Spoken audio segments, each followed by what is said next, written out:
मधु की सगाई पक्की हो गई थी और 3 महीने बाद शादी का मुहूर्त निकला था। मधु के पिता सतीश चंद्र शादी के लिए तैयारियां शुरू कर चुके थे। अमोक बेटा, मैं पहले ही कह रहा हूँ शादी में सारे काम तुमने ही करने हैं। आखिर तुम मधु के बचपन के दोस्त हो तो इतना फर्ज तो तुम्हारा बनता ही है। जी अंकल जी, बिल्कुल, आप मुझे बता दीजिएगा क्या क्या काम है, मैं सब देख लूंगा। अरे इसमें कहने की क्या बात है, अमोक का अपना घर है, अब तुम मधु की शादी तक यहीं रहना। अमोक तुम सब कुछ छोड़ो और मेरे साथ जरा बाजार तक चलो, बहुत जरूरी काम है। अब ठीक है चलता हूँ, पर ज्यादा देर मत लगाना, तुम एक चीज खरीदने में बहुत समय लगाती हो। अब लड़की हूँ, कुछ खरीदने में तो समय लगाऊंगी ही ना। वैसे मुझे मेहंदी खिली साड़ी लेनी है, तुम बताना कि मुझ पर कौन सी अच्छी लगेगी। तुम पर हर रंग जचता है मधु, तुम कुछ भी पहन लो। क्यों मजाक कर रहे हो अमोक, अब तो उम्र बढ़ रही है। मधु, उम्र बढ़ने से तो सुंदरता और बढ़ती है। तुम मेरे लिए वैसी ही सुंदर हो जैसी पहले हुआ करती थी। क्या हुआ, तुम रोने क्यों लगी? कुछ नहीं, बस पापा की याद आ गई। आज उनको गए पूरे 17 साल हो गए। वो मनहूस दिन में कैसे भूल सकती हो जिस दिन पापा को हार्ट अटैक आया था और वो हम सबको छोड़कर इस दुनिया से चले गए। नहीं रामनारायण जी, ऐसा मत कीजिए, मैं इतनी जल्दी गाड़ी का इंतजाम कैसे करूंगा? आपने मुझसे जो जो कहा था मैंने सारा दहेज तैयार कर दिया। अब शादी को सिर्फ 2 दिन बचे हैं, इतनी जल्दी में मैं गाड़ी कैसे ले सकता हूँ? पहले ही हेलो हेलो।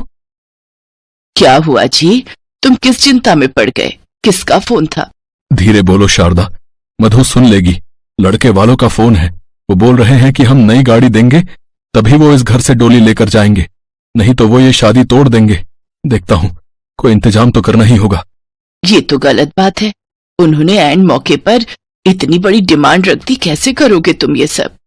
चिंता मत करो शारदा, मैं कुछ देखता हूं। मधु की शादी के लिए उसके ससुराल वालों ने गाड़ी की डिमांड कर दी। इसी चिंता को लेकर उसके पिता इधर उधर उधार मांगने गए, पर शादी के दिन तक गाड़ी का इंतजाम नहीं हो पाया। और ऐसा मत कहो रामनारायण जी, मेरी बेटी की डोली अगर आज नहीं उठी तो मैं कहीं मुंह दिखाने के काबिल नहीं रहूंगा। ऐसा ना कहो, मुझे कुछ दिन की मोहलत दे दो, मैं गाड़ी का इंतजाम कर लूंगा। ऐसा है, हमने पहले ही कह दिया था कि हमें शादी के बाद डोली नई गाड़ी में ही लेकर जानी है, पर आपने हमारी ये मांग पूरी नहीं की, इसलिए हम ये शादी तोड़ रहे हैं। और चल बेटा, खड़ा हो जा। नहीं नहीं रामनारायण जी, मुझ पर रहम करो, मुझे थोड़े समय की मोहलत दे दो। पापा, आप इनके सामने क्यों हाथ फैला रहे हो? अगर ये अपने बेटे की शादी मुझसे नहीं करना चाहते तो ना करें।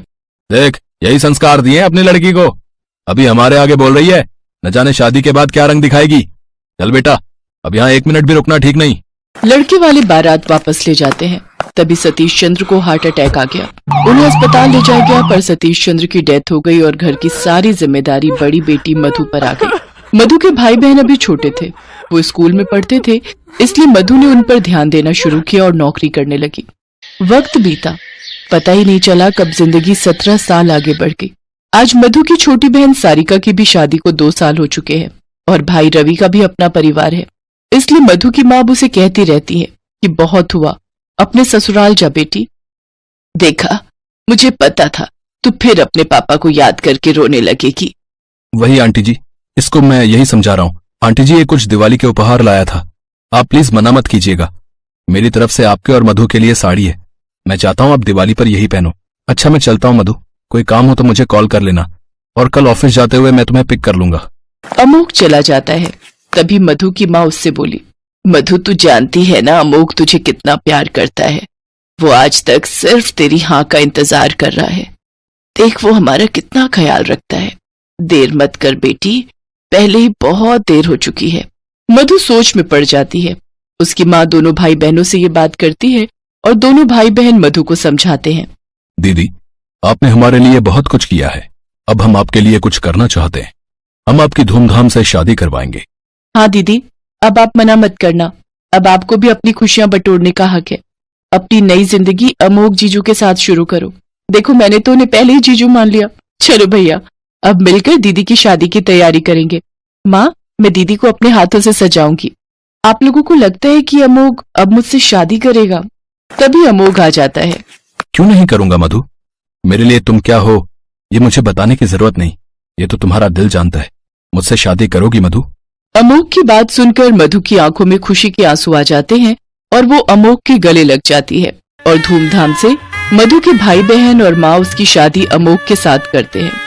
मधु सबसे विदा लेकर अपनी ससुराल आ जाती है। बस उसे इस बात की कमी थी कि उसके पिता आज उसके साथ नहीं थे, पर वो जानती थी कि उनका आशीर्वाद उसके साथ हमेशा रहेगा।